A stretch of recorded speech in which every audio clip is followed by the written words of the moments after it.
Nadreen, Jamshoro में Liaquat medical university में कायम सेंटर में एमडी-कैट टेस्ट जारी है। वधिक तफ़सील मालूम क्यों था मेहरान टीवी के रिपोर्टर इरफान बुरफत का। जी इरफान, वधिक कहिड़ा तफ़सील आहिनि?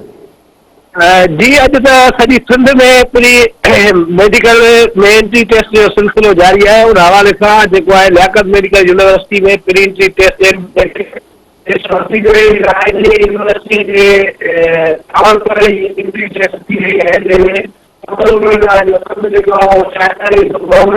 जंहिंमें वॾो जेको आहे सदाई जामशोर में जेको आहे उहो छोकिरियुनि जो रहियो आहे। जॾहिं जेको छोकिरियुनि जो जेको अंग आहे उहो आहे 2554, जॾहिं त जेके छोकिरा उमेदवार आहिनि उन्हनि जो अंग जेको आहे उहो 2048 आहे।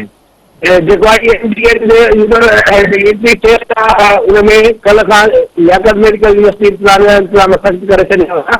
ऐं IB यूनिवर्सिटी जे जेके जेकी यूनिवर्सिटीअ जा अमलदार आहिनि उहा हिकु ख़ासि संदूक खणी ऐं जेको आहे उहा एंट्री टेस्ट जो जेको पर्चो खणी आया, जेको मीडिया जे अॻियां जेको आहे हुनजी सील खोलण खां पोइ जेको आहे सेंटरनि ॾांहुं मोकिलिया विया आहिनि। ऐं जेको आहे हिते जेके सेंटरनि जा इंतज़ाम सख़्त कया विया आहिनि। जॾहिं त लियाकत मेडिकल यूनिवर्सिटी जो जेको मुख्य दरवाज़ो आहे उतां जेको आहे एंट्री गेट सॼाया विया, जेको बॉयज़ ऐं गर्ल्स जे लाइ एंट्री टेस्ट में एंट्री कई पई वञे। जेको हींअर उते फ्री जेको आहे एंट्री टेस्ट जी जेको आहे उहा शुरूआति थी चुकी आहे। जॾहिं त एंट्री टेस्ट जे उमेदवारनि जे लाइ जेके उन्हनि जा वारस वालदीन आहिनि उन्हनि जे लाइ रहण जो बंदोबस्तु कयो आहे। जॾहिं त सिक्योरिटी जा इंतज़ाम सख़्त कया विया आहिनि। उते पुलिस ऐं उन जा गॾोगॾु ख़ानगी गार्ड बि उन्हनि खे तैनात कयो आहे। जी इरफान, अवां जी महिरबानी।